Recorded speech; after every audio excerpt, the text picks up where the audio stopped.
So once you've got your boat and your board and your crew and you're ready to get out on the water, there's a few things you should know before you get out there. So when you're choosing a rope, there's obviously different ones that you can choose from. Skiing is for more of a bungee rope, whereas wakeboarding you want to have it no stretch.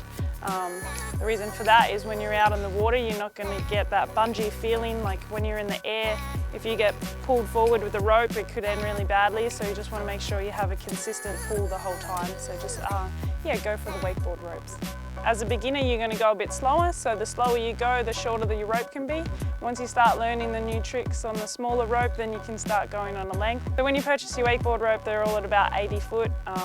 When you're a beginner, you're probably going to go a bit shorter, so around the 60-foot line. Once your wakeboard is in the water and you're ready to go, make sure the observer's watching and making sure the rider's ready to go. And then just wait for them to yell out and then just slowly take off out of the water. Don't go really fast, so you pull their arms out, just slowly take off from the water.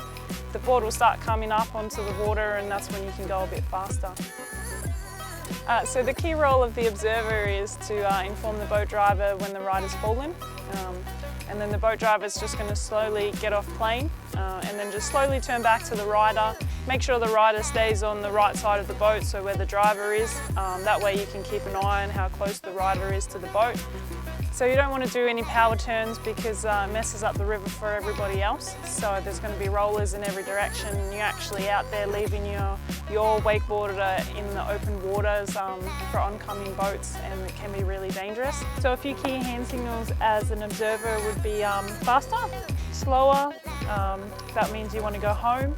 If a rider's falling, just put your hand straight up so other boats can see it, and just you're going to turn around.